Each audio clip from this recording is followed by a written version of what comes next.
আসসালামু আলাইকুম। গত কয়েকদিন ধরে আমরা আমাদের এই ধানগুলিকে এক জায়গায় জমা করেছি মাড়াই করার জন্য।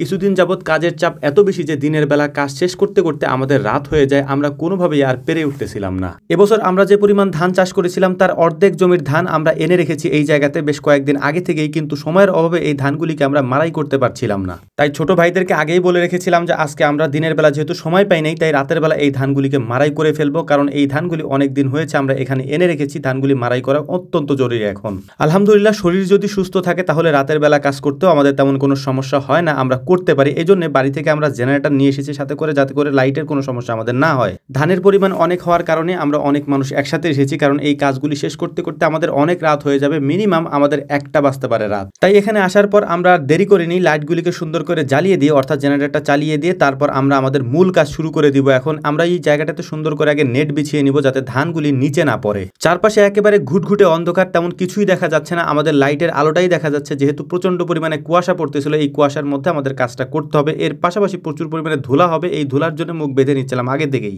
তো আলহামদুলিল্লাহ, সব প্রস্তুতি শেষ করার পর আমাদের ধান মাড়াইয়ের কাজটা আমরা শুরু করেছি। এখন থেকে নিয়ে কতক্ষণ পর্যন্ত এটা আমাদেরকে করতে হবে আমরা জানি না। এর মধ্যেই আমাদের জেনারেটরের তেল শেষ হয়ে গিয়েছিল, তেল আনতে আবার পাঠিয়েছিলাম আরেকজনকে। তেল নিয়ে আসার পর আমরা আবারও জেনারেটরটা চালিয়ে দিয়েছি এবং আলোটা জ্বালিয়ে দেওয়ার পর আমরা মূল কাজগুলি আবারও শুরু করেছি। এখানে 3 জনে মিলে হচ্ছে আমরা মাড়াই করতেছিলাম, অর্থাৎ যারা মাড়াইয়ের মেশিনটা নিয়ে এসেছে ওরা 2 জন এবং আমরা 3 জন মাড়াই করছিলাম। আর বাকি যে ছোট ভাইরা ছিল এবং সজীব মামা ছিল, আরো বেশ কয়েকজন ছিল, তারা হচ্ছে বাকি কাজগুলি করছিল, অর্থাৎ খড় সরানো এখান থেকে, তারপর বস্তার মধ্যে ধানগুলিকে বস্তাবন্দি করা, এই কাজগুলি তারা করছিলেন নিচ থেকে। দেখতেই পাচ্ছেন যে চারিদিকে ঘুটঘুটে অন্ধকার, শুধু আমাদের যে জেনারেটর লাইটগুলি আছে সেগুলির আলোই দেখা যাচ্ছিল, যেহেতু আমরা মাঠের মধ্যে এই কাজগুলি করছিলাম। আশেপাশে তেমন বাড়িঘরও নেই।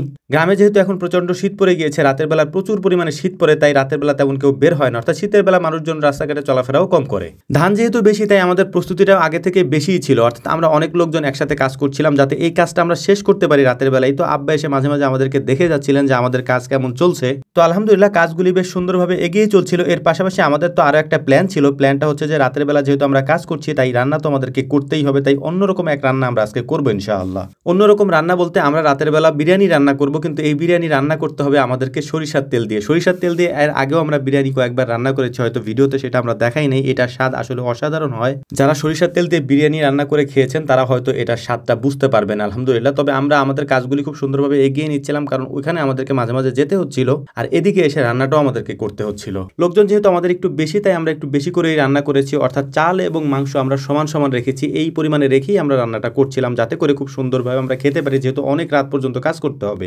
যদিও আমাদের কাজগুলি একটু কায়িক পরিশ্রমী কাজ, এই কাজগুলি করতে গেলে আমাদের একটু গরম লাগবে, এটা স্বাভাবিক, কিন্তু শীত এত বেশি পরিমাণে পড়েছে যে গরম তেমন একটা লাগার সুযোগই পাচ্ছে না। একটা বিষয় আপনাদেরকে আমরা বলে রাখি, সেটা হচ্ছে যে আপনারা আমাদেরকে যে সরিষার তেল দিয়ে রান্না করতে দেখেন, যে ঘি দিয়ে রান্না করতে দেখেন, এই সরিষার তেল, ঘি, মশলা সবকিছুই আমাদের হাতের তৈরি থাকে। এইগুলি আমরা রান্না করি এবং এগুলি আপনারা বিসমিল্লাহ এগ্রোতে আমাদের কাছে অর্ডার করে থাকেন এবং এগুলি আমরা আপনাদের কাছ পর্যন্ত পৌঁছে দেই ইনশাআল্লাহ। এবং আমাদের আরো কি কি প্রোডাক্ট আছে সেই সম্পর্কে যদি আপনার জানতে হয়, তাহলে সিম্পলি আমাদের কমেন্ট বক্সে যাবেন এবং কমেন্ট বক্সে খুব সুন্দর করে আমরা এটাকে সাজিয়ে দিয়েছি। কোন কোন জিনিস আমরা বিক্রি করি সেগুলি আপনারা দেখতে পারবেন ইনশাআল্লাহ। এবং খুব সুন্দর করে আমাদের একটা নাম্বার দেওয়া আছে, সেখানে 01922228838, এই নাম্বারে কল করে অথবা হোয়াটসঅ্যাপ করেও আপনারা জিনিসগুলি আমাদের থেকে অর্ডার করতে পারবেন ইনশাআল্লাহ। এবং এইগুলি আমরা নিজেরা হাতে তৈরি করি। এবং এই যে চাল দেখতে পাচ্ছেন বা ধান দেখতে পাচ্ছেন, এগুলি চালের গুঁড়া, ধানের চাল, এগুলি সবকিছুই আমরা বিক্রি করি ইনশাআল্লাহ। তো যাই হোক, দেখতে দেখতে আলহামদুলিল্লাহ আমাদের রান্নাও শেষ হয়েছে। এর পাশাপাশি আমাদের ধান মাড়াইয়ের কাজটাও শেষ হয়ে গিয়েছে। ধানগুলিকে আমরা আমাদের যে ভ্যানগুলি রয়েছে এই ভ্যানে করে আমরা বাড়িতে নিয়ে এসেছি এবং এক জায়গায় সাজিয়ে রেখেছি। এখন আমাদের মূল কাজ হচ্ছে খাবার পরিবেশন করা।